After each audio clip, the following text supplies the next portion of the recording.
I, the number of people that I enjoy is all of them. I love Yeah. every single one of our users. Oh, Yeah. wow. Me too. That's such a Yeah. good coincidence. I think that's I, why I'm I so think we all do. excited to be here talking with them today. Oh, crap. We are talking with them today because we're already live. Hi, users. Oh, no. Were we live? Oh, We okay. were live. Oh, my goodness. They caught us being sincere and genuine in our true, deep felt love for them. We do Every actually one of love them. you, everybody. Hi, welcome to the Roundtable. Thank you for spending this time with us. It is good to see you all. We have as always, some updates for you. It's just me and Kenton today. We're hanging out. You say just. I'm a little bit offended about I that. mean, numerically, last Okay. time we had 4. There are So, fewer of us this oh, time. That's true. yes. In terms of like greatness and just like general coolness and good looks, Kenton and I are pretty much the tops of the tops. I'm not going to pick a favorite. I think all staff are equal in every way. Oh, So, yeah.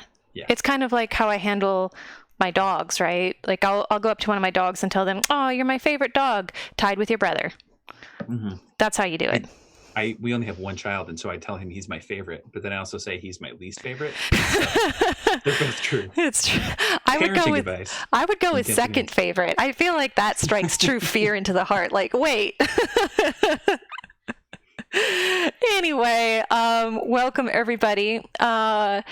I am Soraya Ian Haji. I am the Roll20 Director of Communications. You may recognize me from such roundtables as the last one and the 2 roundtables before it. And I am here, as I said, with the much more than just Kenton Hansen.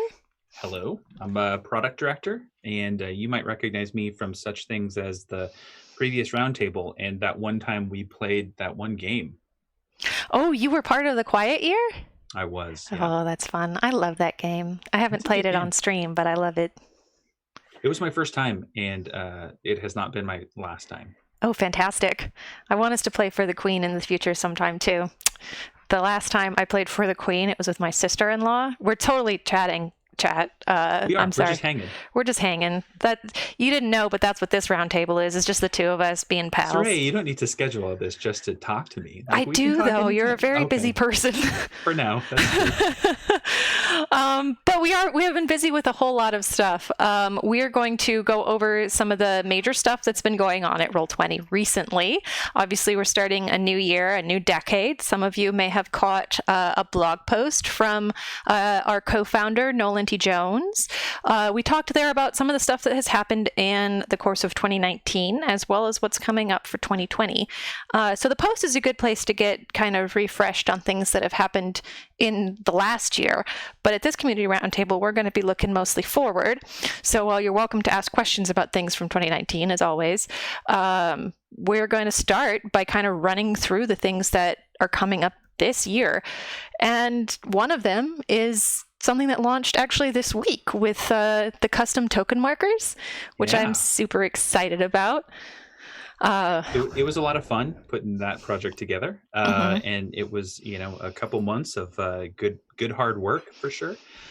And some of our developers, I sent an email out this morning saying like how proud I am of the work that was done, and the feedback has been amazing on the dev server, just all the way around. And a couple days out in the wild, and we're marking a lot of tokens, that's for sure. Oh yeah, we are going strong with that one, I'd say. Yeah. Oh, actually, I've been told that the pronouns on your slide are incorrect. Sorry, Kenton. They're correct for some Kenton out there. That's fine. Yeah, I'm sure that is true. Okay, so yeah, we had the custom token markers recently. Very excited about that. It's gone very well. If you were here last time, you got to watch me debut them with pictures of my dogs. And you can create a new set. You can upload images for your own custom things, and you add that set from the campaign page. You can also reorder your sets, so you can have however many you want. Let's say you have 5 different sets of custom token markers that you want to carry between games. You can decide what order you want those to display into. So if you want like status conditions first, you can do that. And we played around with like having one set for each class that someone might be playing, so that you can be ready for, like, you have your bard set, you have your fighter set, and your druid set, or Looking at the great old one might have a different token marker that you may want to have on there, and to mark down your the levels of madness or the ammo in your handgun, or any Yeah. number of things that you might want to have like up and ready to go on the token at any given time. Yeah, so I'm really excited about that one. And it introduced a new tool you can access from the tools library, or from the tools dropdown, and go to the token marker library to add and manage all of those. And it's really easy to rename them as well. Like, the amount of thought that went into making that a smooth process has been really, really cool for me to see. And I hope that people are enjoying it. We also know that we have marketplace support coming up in the future, so people should be keeping an eye out for those, right? That's true. And one thing in between there too, just to preview, we're going to have a simple way to copy a token marker between sets, so that you don't have to upload the same image twice, and you get to save on your storage space but before that'll come out before marketplace support, so that you can take a big marketplace set and just whittle it down to the ones that you really want to get. This, for this campaign or for that campaign, or to carry between campaigns at any time. And in chat, I see that API support. Where we added a new feature into the API, and our API scripters are already using that. Backwards compatibility was ready to go, and we made a few extra pieces for custom sets, and really happy with how that came out. Yeah, me too. And it sounds like I don't keep up with all of the new APIs coming in, but it sounds like there might be a token mod that's already on its way from one of our users. Well, token mod already works, ready to go. Yeah, that's backwards great. Compatibility. Oh, we moonwalked right into that one.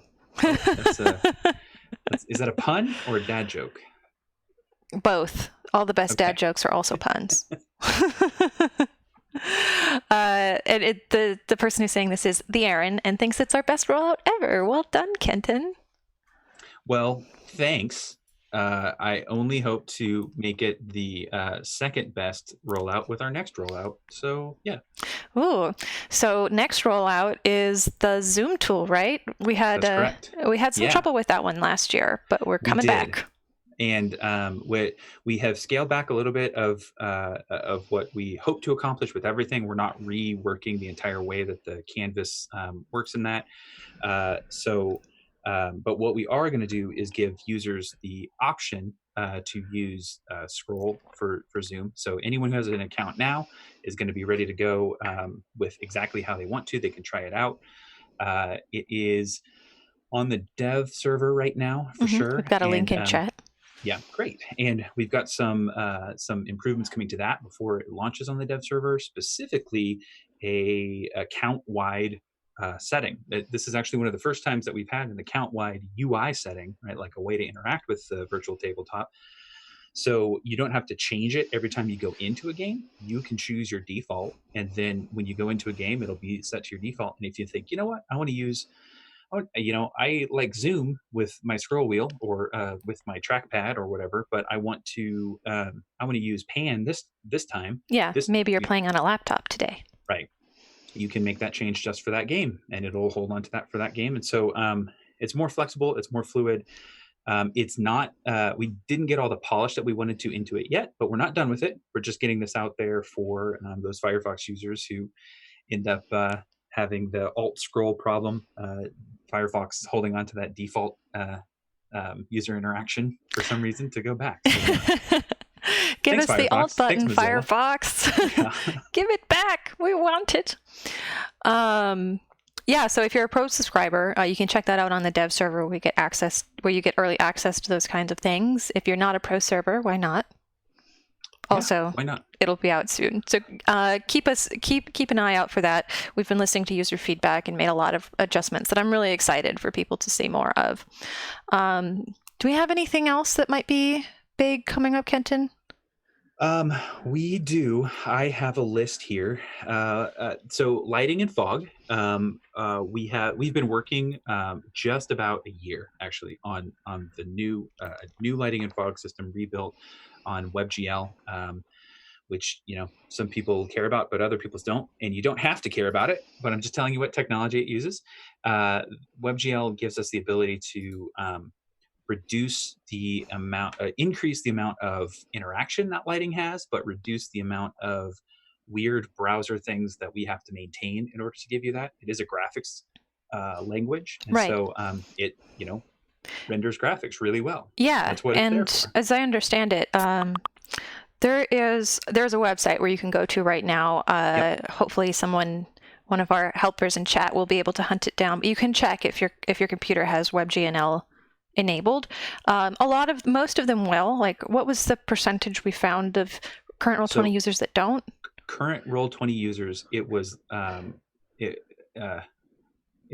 0.05% of users didn't have WebGL enabled, and that's just enabled, right? They probably do have that option, but it is very. They might have the capacity.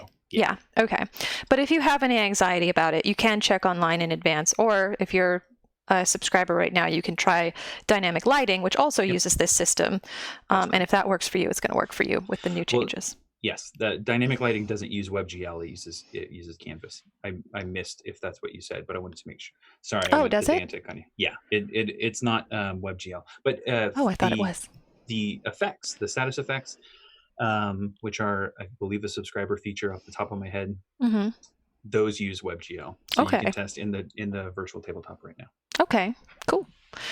We have some chat helpers trying to help us in chat, but their links are being censored, so hopefully our staff helpers can find it. But yeah, I know that a lot of people have been anxiously awaiting news on the rework of all of the lighting stuff, and so we are working on it actively. Have been for a while. It's a large system. We very quickly, we're going to have the got ready to roll out on the dev server for user testing. Oh, cool. We've gone into we started internal testing on the pieces of it now, and getting into the what we call integration testing to test it all with as many of the different permutations as you can. But I'm very much looking forward to it. Once we get this out of the way and set up, and we kind of get that feature parity with dynamic lighting and advanced fog of war and this new singular integrated system, then we can do some of the really cool stuff that's on the suggestions forum, like the overhead layer, the weather layer. It's called a bunch of different things, but that, and then almost you can see me saying in there, hey, we're working on this lighting thing, and once we get this lighting thing done, then we're going to be able to work on these things. There's a laundry list that I can't wait to get to, and it's going to be a lot faster to get to those than it has been in the past, based on this work. We put in the investment now, and it'll pay off for our users in the coming months. Yeah, and one of the exciting things about this particular laundry list is a lot of it does reflect things from the top of the suggestions forum. Yes. So the custom token markers was one of the most upvoted suggestions on there, and hey, now they're live. Yep, there they are, out there ready to mark your tokens. Your votes make a difference, everybody. Go to those suggestion forums. There is I see a question in chat. I just want to let you all know we're going to circle back to chat questions at the end. We are going to go through a little overview of what's coming up. We're going to go through some questions that were pre-submitted from folks who use our forums, and then we're going to do chat questions. So just to give you a heads up, that's what we're looking at. So we've talked about the updates that are coming for like the features on Roll20, but we've also got a lot of products going on. Yeah. Call of Cthulhu is now officially on Roll20 with a character sheet, a keep rule book that launched on December 17 of 2019. We also recently on this channel did a little walkthrough where you can basically, if you're not familiar with Cthulhu yet and you've heard kind of the buzz around it and you want to check it out, you can catch the VOD for that. We have that on our YouTube channel. And we have free quick start rolls. There's a module and an adventure that comes with it, as well as characters that you can pick up. So we basically are trying to make it as easy as possible for you to try out this system because we think it's really cool and we're very excited to have it on Roll20. Next up, it is really cool. Yeah, next up we're going to have. Yeah, Sure. Go ahead. Sorry, I was just going to say how all of my play groups, everybody is like super excited for Call of Cthulhu. It's the new hotness. I don't know if I'm allowed to say that or not. But, it really is. It's a lot of fun. Yeah, going mad together. It's spooky. Who doesn't like to be spookied? Actually, me. but And it's then when you different in mix in its like context. dynamic lighting in that, oh my gosh, like Mm-hmm. I'm a shill, that's true, but it's really good. Like, oh man, you go around the corner and it's great. Yeah, and Anyway. there's a thing, and you're in spooky Hmm. shadows the whole time. No, it's great. Like one of my favorite moments from this year's Roll20 Con was watching the Chaosium crew play Yes. Call of Cthulhu on Roll20 and being like, "Oh my god!" because they were so freaked out by the shadows on their map. Hmm. um, and next up for Call of Cthulhu, we're also going to have the starter set and the Investigator Handbook. So we'll have more information about that as we get closer to release. We recently also launched support for Fate on the system. There's a bunch of Fate compendiums basically that you can pick up. We're working on putting together a Fate stream similar to what we put together with the Call of Cthulhu one I referenced to help you get introduced if you're not yet. And the official Fate sheet has been updated to support Fate Accelerated, so you can play both of the Fate rule sets easily. Let's see, we've got Starfinder coming up. I know a lot of people, I think we even have a question that was pre-submitted from the forums that asks about Starfinder, so I guess I'll be saying this twice, but Against the Aeon Throne Part 2 is actually coming out next week. So if you are a Starfinder player looking to continue that adventure, it is coming soon, and Part 3 is set for the end of February, so you'll soon have another step to take in that adventure as well. We also have something new coming from Kids on Bikes later this month, but that's all I can say right now. Events-wise, tomorrow is OrcaCon in Bellevue, Washington, and if you're going to be at Bellevue, Washington, and at OrcaCon, and if you are a VIP, you can check your bag. There's a little goodie from Roll20 in there. If you're going to other conventions soon, like PAX South, I'm afraid we're not going to be there, but hey, you can make friends and then keep playing games with them via Roll20 after the convention. We also, you may recall recently, or towards the end of last year, we were sponsors for this wonderful event called Lost Odyssey. It was raising funds for the Autism Society of America by putting on a live stream DM'd by Deborah Ann Wall, who is an amazing DM. And if you want to catch that video, we have that on our YouTube channel. We also have a pre-show, which includes some cast interviews with our very own Carlos Luna, who you may recognize from Roll20 Rundown. I like to make that joke about him. I'm sorry. And he's also hanging out with Satine Phoenix, who's a really cool person. It's been exciting to get to know her a little better. And for the fundraiser that I mentioned that is tied to Lost Odyssey, that's raising funds for the Autism Society of America, there's a giveaway going on, and it will be live until January 15. They've been adding new things every week since the live stream. This is going to be the last week, so hop on in there and get something. That was really cool. I loved watching the live stream, and it's really cool what they're doing. And Deborah Ann Wall, she's so good, and the whole cast was amazing to watch. So. Oh yeah, I have a friend who's very much into Deborah Ann Wall's D&D show, and she kept ranting and raving to me about it, but actually it was my first time actually seeing her DM myself, and she gets so into it and so expressive about the stories she's telling. It's really charming. I enjoyed the heck out of it, and definitely recommend checking it out for anyone who's interested.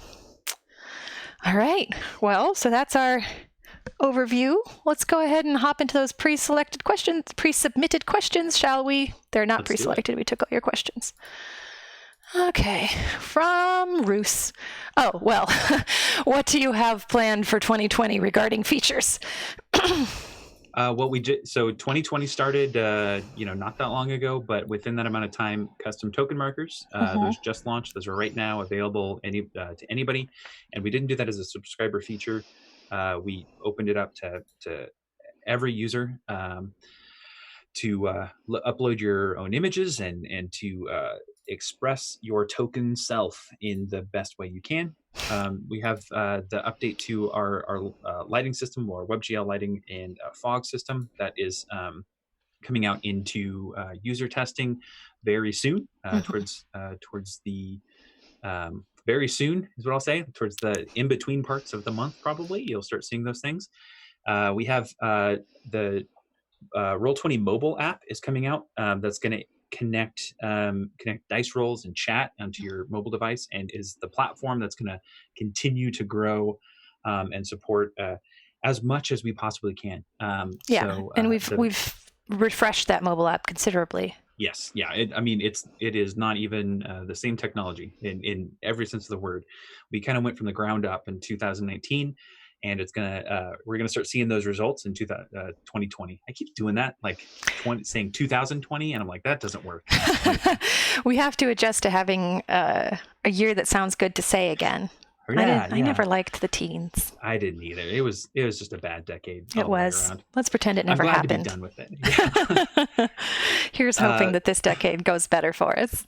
And speaking of decades going better, I will say that the 2019, a lot of the work that we did was behind the scenes, and that's starting to chunk off. So games are going to load faster. We're going to have better performance in the browser. We're going to, like, all these different aspects are going to start to connect and deliver on the better features, performing better than they ever have before. Yeah. I heard a rumor we might have music on the Roll20 marketplace too. That is very much a thing that we're going for, and we have those plans going in right now, and I fully expect to have those realized in 2020. You know me, I want to share as much as I possibly can, but I want to be realistic too. But yeah, in the token markers are a great example of how the marketplace work that we did in 2019 really made it easier for us to put new types of marketplace items onto the marketplace and make those ready to go. So music, let's play some tunes. And we're also playing around with some Twitch stuff, but all I'm going to say about that is next question. When will other fonts become available to character sheet creators? And I know that is something that you personally were looking into and working on.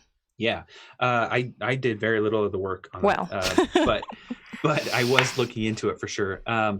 The Google fonts for character sheets, for character sheet authors specifically, and opening that up is going to be very soon. The reason why it's taken so long is because of the security protocols we put onto the virtual tabletop. There's a lot that you can do in the browser, and just sharing a link or putting that in, putting those URLs that automatically load things into someone else's browser. You can use that for nefarious purposes or good purposes, and we wanted to make sure that it was only good going into that. So that's been the caution that we've been expressing, but very soon, right, is the way that I'll say that. So we're approaching it smartly, but we're definitely walking that way, just making sure we don't trip on the way there. Yep. Okay, that sounds great. So hope that Spren is excited to hear that. Hannah asks, are there plans to make the journal editable outside the VTT? This is one of those questions that's like an onion. There's a whole lot of layers to it, because that can mean a lot of different things. But I will say there are no short-term plans for that right now. That there are a lot of things that are kind of moving into an edit outside of the virtual tabletop. Token markers, the jukebox, those updates kind of show the ability to manage those assets that come in with you and pull that out. So that sounds really cool. We have a place to put suggestions for things that you want, and I'm pretty sure there is a suggestion about that right now with a good amount of votes in there. So go out a vote, go tell us how you're going to use it. Why do you want to do this? What makes it better for you, so that we can, when we have it ready to go, the token marker update was helped by all the comments and all the work that people put into that, sharing their opinions and what they want. Absolutely. Yeah. When you're making a suggestion on the forum, or even if you're responding to one that someone else has made, we do read through those comments to look at somebody saying, oh, this is how I'm going to use it, and this is why it would be helpful to me. So you going through, taking that time it makes it a whole lot more likely that if we do get to it, that we'll be able to make something that will work for you. Will work for you. For you. No, you. Yeah, you. Okay. Let's see.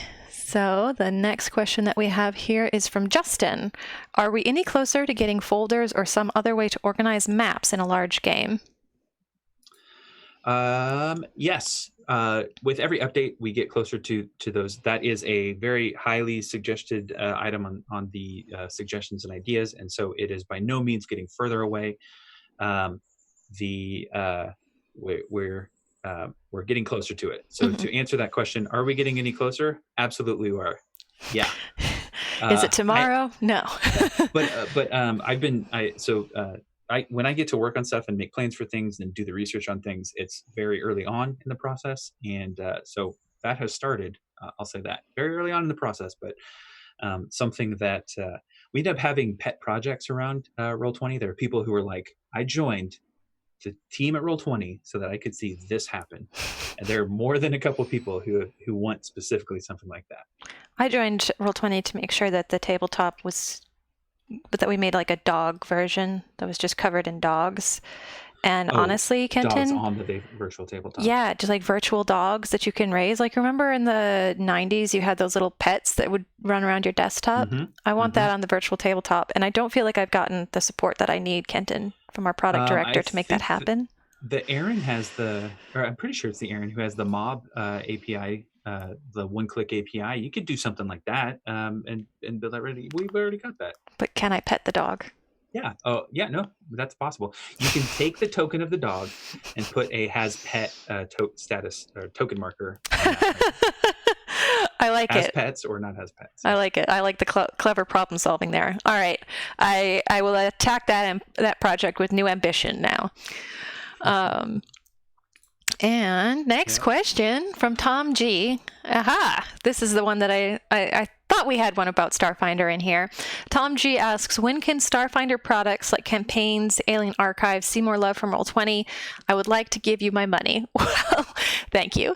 As I said before, we are going to be finishing up the and against the Aeon Throne, and we do have also, since you asked about Alien Archives, we do have plans for more Alien Archive books later in the year. So keep an eye out for Against the Aeon Throne really soon, plus part 3 at the end of November. This is a completely off the wall question, and I'm sorry that we had plenty of time to prepare for this and I didn't, but I saw a list of all the things that the production team has put out over 2019. I don't know if that's available, but it's like 50,000 million things, like so many things. So that is awesome, and Starfinder is on that list, I know for sure too. But there's so much good content, and it's ready to play. Right. Also, I misspoke. The final Against the Aeon Throne is going to be in February, and I said November. But it was just me misspeaking. You're going to get your Starfinder content before. But that's much better. Sooner than November. Under promise, over deliver. Yes. You'll be so pleasantly surprised when you wake up one February morning and it's there. Your brain was in October, and I understand that totally, right? My brain is definitely not in this new decade yet. I've gone through this entire week in denial, and I realize we're already the second weekend. There's only 50 weeks left in the year. Almost there. All right. Well, let's go to a next question. A little Burb asks, why not Dungeon Master's Guide for 5e? There are so many places it references to the Dungeon Master's Guide in the player's handbook, and it hurts. They also hope for dark mode soon because their eyes burn. The Dungeon Master's Guide is on our 2020 schedule. We are doing a lot of back catalog. We've been doing a lot of back catalog for a while, but it's one of those things where the longer you do it, the closer you get to completion, and we're getting close now. So we'll have a little more information about that closer to the release of the Dungeon Master's Guide. But just know that Roll20 in 2020 gonna do it for you.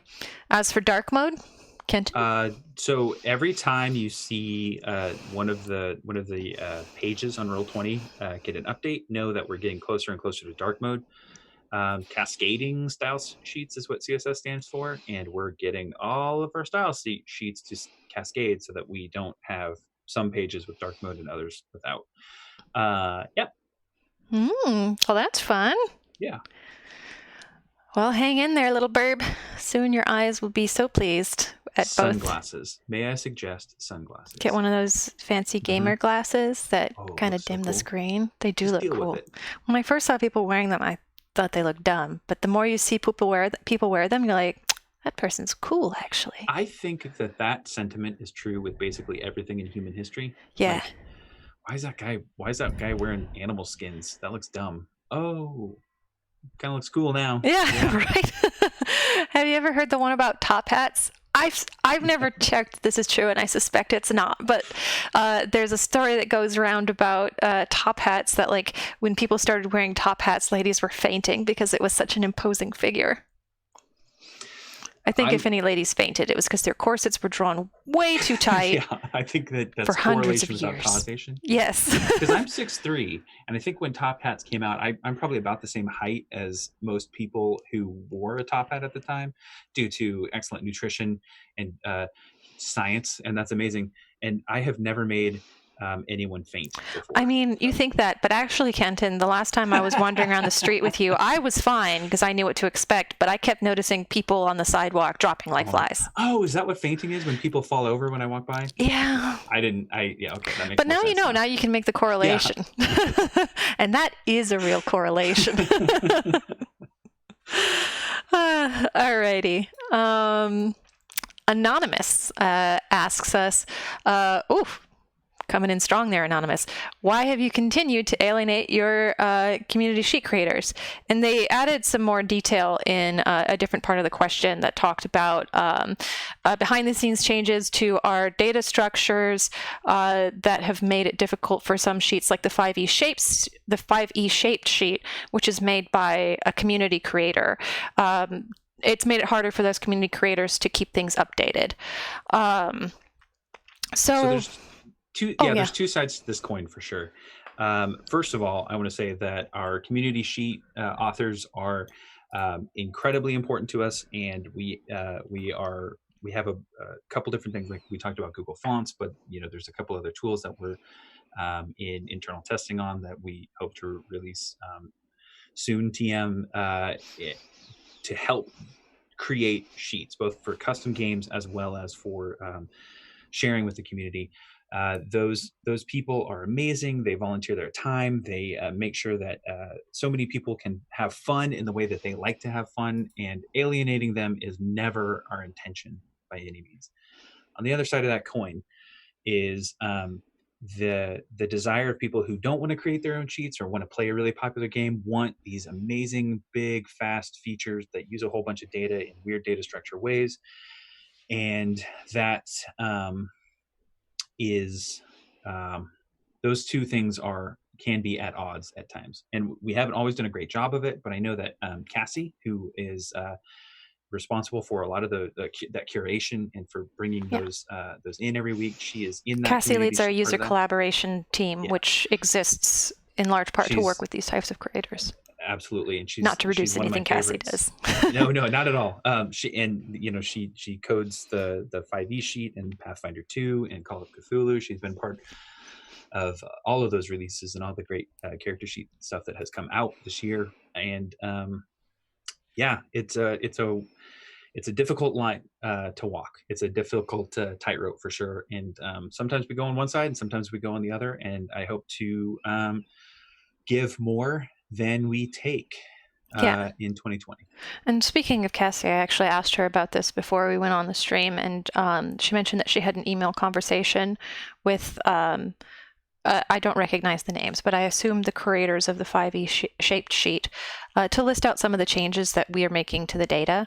So we do our best to keep creators informed, especially if they're community creators who are working on a really popular sheet or a really complicated sheet.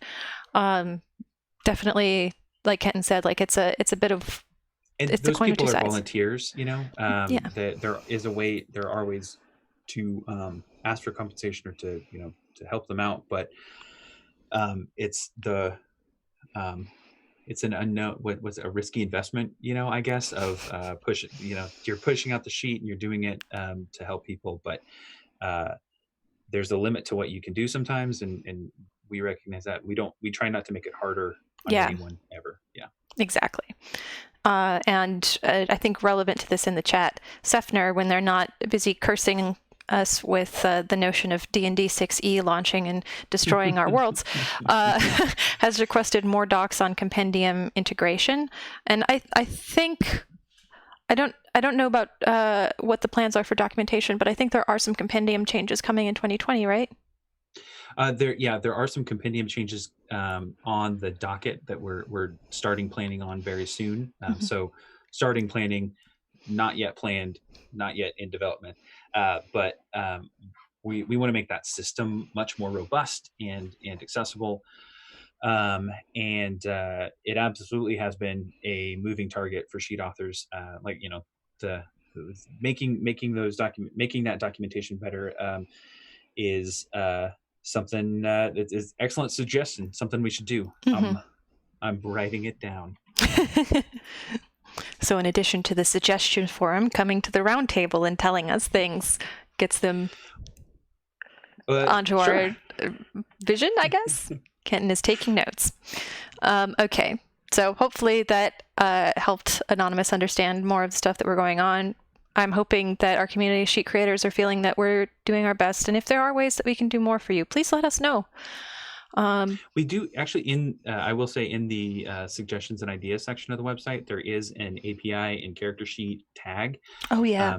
Because there are fewer people, the kind of guidelines we have of as suggestions approach 200 votes, that's when we dig into them and really look at them. We can do it before, but most of the time that's when we look at it.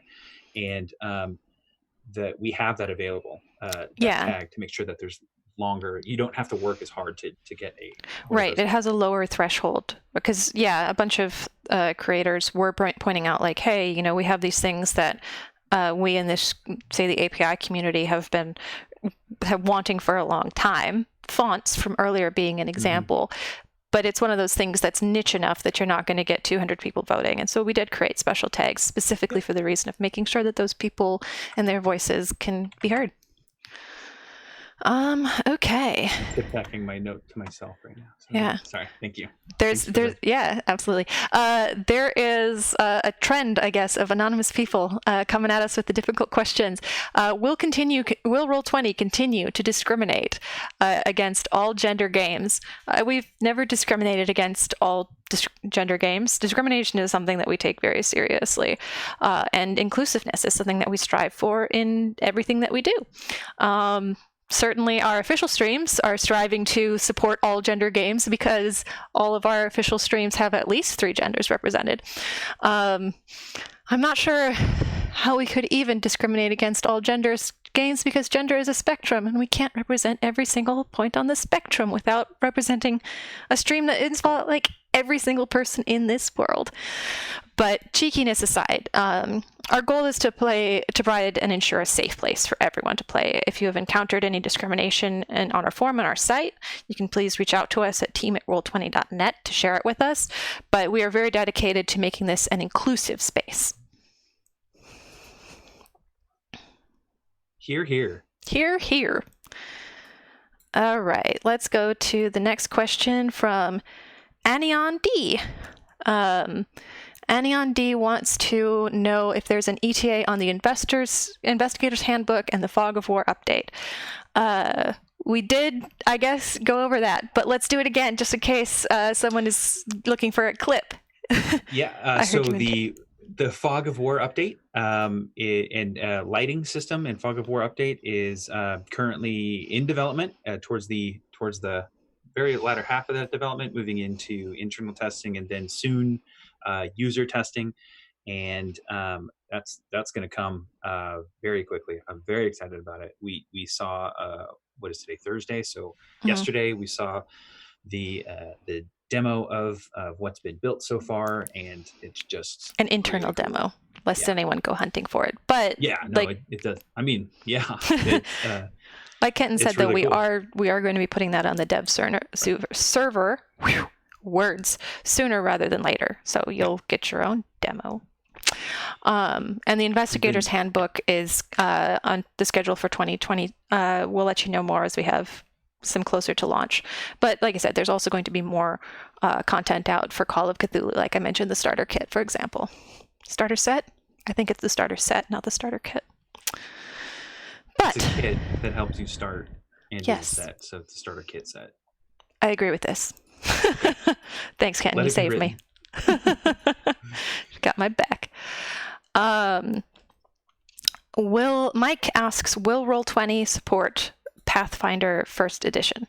We have a ton of free Pathfinder First Edition content, as in the Kenton, what is the word for? All I can think of is OGL. We have an OGL. It is the PRD. Okay, we have the PRD. Right? Yes, Pathfinder reference document. Thank you. All right, we have that. And we also have the first bestiary available for purchase. We have 2 complete adventure paths, Rise of the Rune Lords and War for the Crown. One of our staff members played Rise of the Rune Lords, and it took them over a year to get through that one. So hopefully your group will have as much fun with it as they did, and it'll keep you entertained for quite a while. I think what this person is referencing is something that did come up in the last roundtable, which is that for the current time, we're not producing new Pathfinder First Edition. We are pivoting more to Pathfinder Second Edition, but we are going to continue to support all of the things that are already out. So like updates that come. Continue to play. Yeah, you can continue to play. And as you continue to play, we're seeing that and we're watching that, and that helps us decide, okay, yeah, like we really need to get back into Pathfinder First Edition. So if that's something that's important to you, play it. Like play it with the sheet even. Like you can use the free stuff. I'm not saying this is not a backdoor way into getting you to spend money. Just using the Pathfinder sheet shows us that you're playing. That. Yeah. Okay. Fulkin88 kind of brings 2 things together from the stream, from the chat, and says that the PF1 community sheet is helpful for blind players and the official sheets are less so. I know that Cassie, who has been leading the development of those sheets, has worked really hard to try and make them more accessible in general and to work better with screen readers. So if you or a friend of yours is trying to use either of the official Pathfinder sheets or really any of our official sheets, and you have some feedback and what would make them more useful to you as someone who relies upon a screen reader, then please email team@roll20.net. We would love to connect you with our user collaboration team and make sure that we can try to implement those suggestions.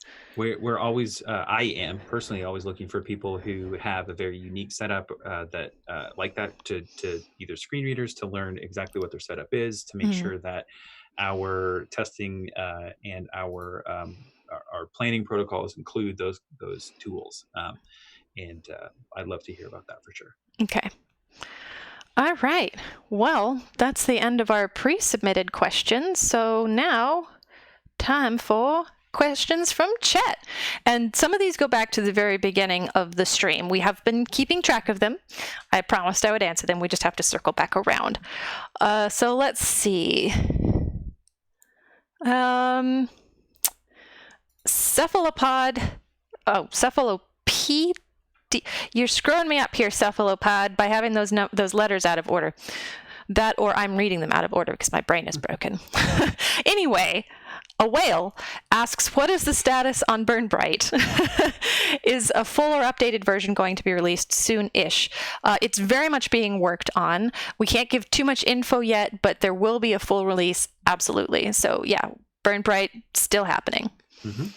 And actually, you can play Burn Bright right now. The playtest is on Roll20 and ready to go. Is a cephalopod is an octopus, isn't it? That's what I'm being told in chat. It is an aquatic animal, and that's as far as I'm willing to. No, it's an octopus. Cetacean. That's what I was thinking of. That's a whale. But it's aquatic. Yeah, I was in the right. That's all. Yeah, not on land. I was in the right biosphere. Okay. Prismalyn wanted to know about Out of the Abyss. That is on our 2020 production schedule. So like I said earlier, we're working on a lot of back burner stuff for D&D, and we're catching up, and we hear you. We get asked about Out of the Abyss a lot. So that is definitely on our schedule for 2020. Sorry, I'm told that I was a little bit quiet, so I'm gonna adjust yourself. Yeah, I got a new mic for Christmas, and yeah, there we go. All right. Maybe that's better, or I'll just yell. Scream at him, Kenton, but lovingly.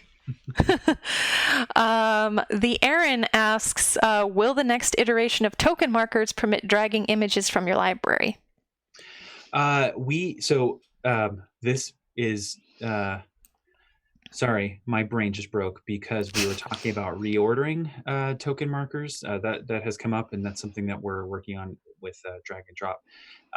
That we had talked about that, we had looked at that, and it wasn't something that we got to do in this iteration. I'm not going to promise that it is, but it is something that we are looking at to make your library images work for to choose those as the image for your token marker.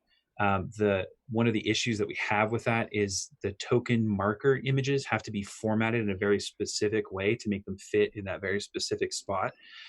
And so it was I'm trying to remember the phrase. The juice wasn't quite worth the squeeze yet. Is where, yeah. So we're thinking about it, the Aaron, and we're thinking about you using them specifically. So he's not actually joking about that. I think I have heard the Aaron mentioned, especially in reference to the API for token markers. So you have your brand, my friend, and we recognize it. Prismalin, who asked the question about Out of the Abyss, also asked, would you ever consider making an app or software for the PC rather than having Roll20 be web browser based? Sorry, I just saw the Aaron. I'm going to answer that question, but I just saw the Aaron mention with expletives. The only expletives were thanking expletives. We're very appreciative of user feedback that helps us.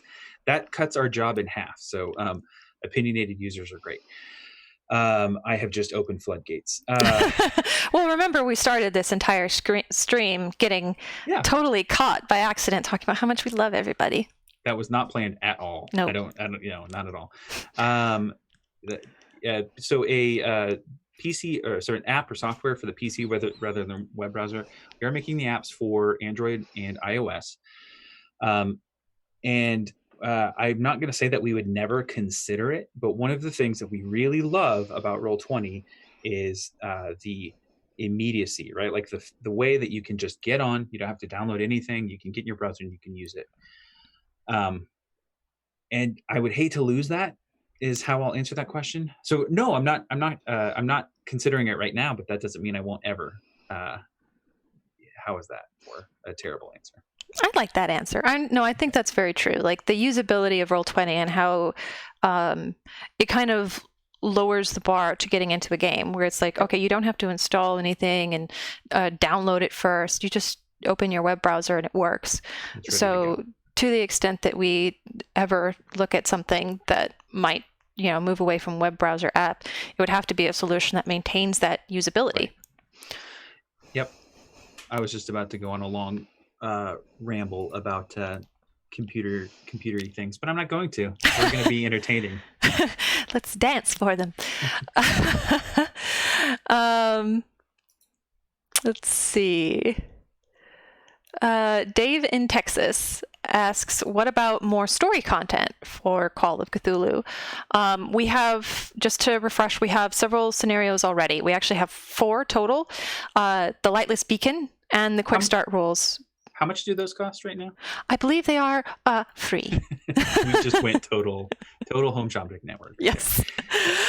So yeah, you can get those 2 free scenarios right now, as well as if you pick up the Keeper rulebook, that one does cost money, but that one has 2 scenarios included with it. So there are 4 story pieces for Call of Cthulhu right now. The next thing that we have coming out, as I mentioned, is the starter set, which also has 3 scenarios, including a solo scenario, as I understand. Like, I think you can play it by yourself and die alone. If you want to scare yourself alone at home, you can do that. Yeah. So we've started some discussions about what else we might have, but that's what's available now and coming soon. So 4 scenarios starting available now and 3 more coming really soon. Oop, my hands are not high enough. 4 available, 3 soon. 7 total. Yeah. So hopefully that'll keep you busy for a while.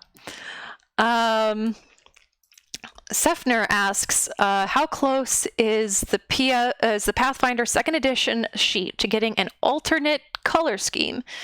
That is... Hang on. I was going to say I'd seen that. We're actually working on that so much that my first reaction to that was, don't we have that already? Yeah.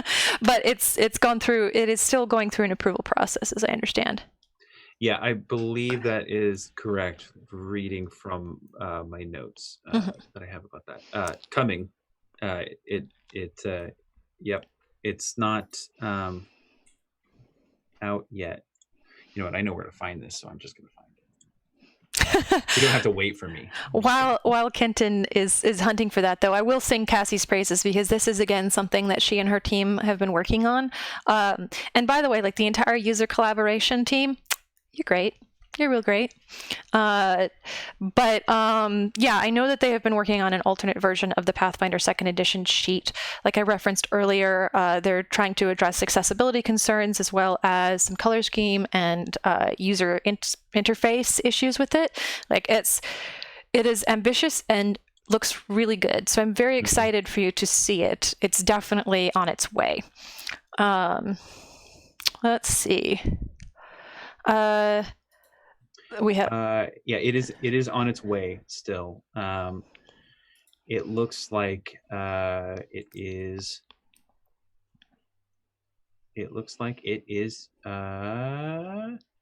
waiting it's in testing. It shouldn't say that out loud. It looks like it's in testing right now. Cassie didn't tell me that for sure, but that's what it looks like in the project management report. Yeah. So. It's too late now. We've said it out loud. Yep. But Sefner is happy. Hopefully, we're not speaking out of turn and we can keep you happy there, Sefner, but it's definitely something that's in process. Then we have 4 questions from Anda9.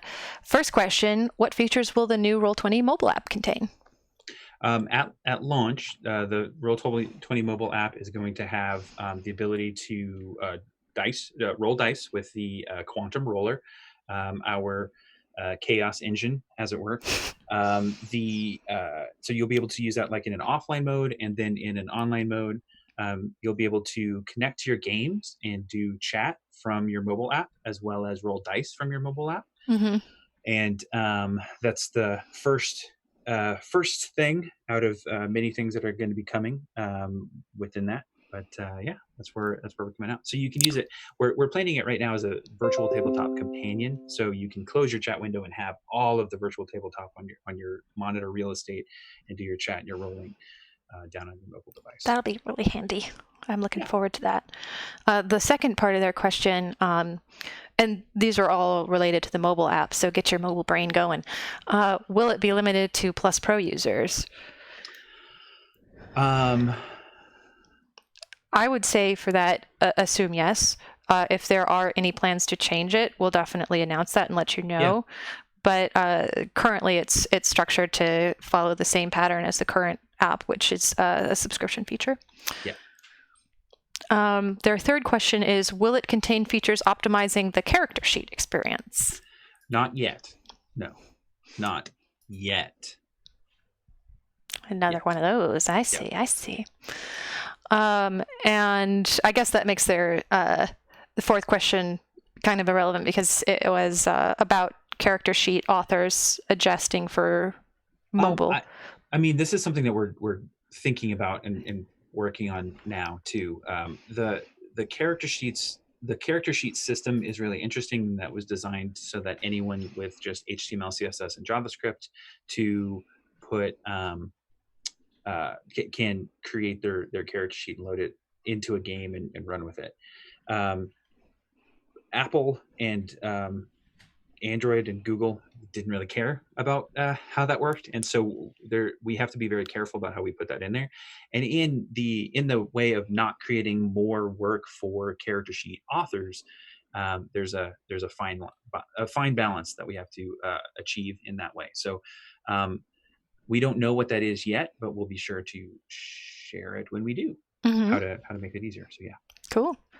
Well, the Quain, our last question is from the Quain, asking any potential webhooks updates that can be shared. Webhooks. Would you like me to nod and pretend I know what that means? I don't know what that means. Well, I know what webhooks are, and I know what Roll20 is, but I'm not sure what they mean. So the Quain hit me with some more details, and Yeah. I'll try to answer that for you. The API, interactivity with Twitch or Discord. Yes, there is Twitch. There's Twitchness that is a brew. Wink. Yeah. Roll20 is going to become at least 30% Twitchier in 2020. And says that adding media query for CSS would make sheets adjust to screen size, which is relevant to the last question about mobile stuff. I'm assuming you know what it means. Yeah, so that's true, and that would really help with printing character sheets, which is a suggestion, a very high up there suggestion, something we want to crack the can on soon. Again, this everything that we do here, right? Like, and this kind of illustrates the whole double-sided coin metaphor that I have murdered at this point. But if we put media queries into the character sheets, then do all character sheet authors need to support those, and how do we make that easier, and et cetera, et cetera. So yes, the media queries would help if we load it in a web view. If we load it in a web view, what does that mean for connecting to the other pieces of the app and pulling the data and the roles out of that? And this is probably more backstage than what you're hoping for. I hope they haven't changed the channel. The two fun things that y'all should know about Kenton, as we're probably going to do more of these, is one, he murders every metaphor. The longer he goes. Never met a metaphor that I haven't murdered. Yep. And the longer you keep him talking, the more he will give you like little insights into things that you didn't even know he was thinking about yet. So my advice for you for all future roundtables is to get Kenton to talk as much as you can, both for the joy of seeing him murder metaphors right before your very eyes. And then I'll blush about it too, which is currently happening. I blush easily, so there's that. And you get him to blush, and you learn things. See, it works on so many levels. Yeah, right. Lots of bad puns and dad jokes. Thank you for that. I actually had a conversation about did I do more bad they are bad puns or dad jokes, and I was like, I don't know what the difference is for sure. So. No, I thought we established that at the beginning. I think we did. Yeah. It's like not all puns are dad joke. Well, no. Which way does it go? I'll be honest, and I'm embarrassed to admit this in front of dozens of people. I don't know the real definition of a pun, right? Like if you were like, what's a pun? I'm like, well, I know a pun when I say it, but I don't know. Like I don't know what Webster's dictionary defines it as. So, but I know what a webhook is. You have certain specialized knowledge and special skills. I can't. And then I just make puns. Yeah, and then you just make puns with them instead of using them. That was great. I like it. All right. So that is the end of both our time and our questions. In the grand Roll20 tradition, since I didn't put pictures of my dogs on screen this time, I will try to give you live dogs. They're having naps, but there they are. They're dogs. Isun, good boy. Yes, look at the audience. Good boy. All right. So that's it. Thank you all for attending the Roll20 Roundtable. Hope you appreciated the dogs and the answers. And thank you all for coming. We'll see you next time. Bye-bye.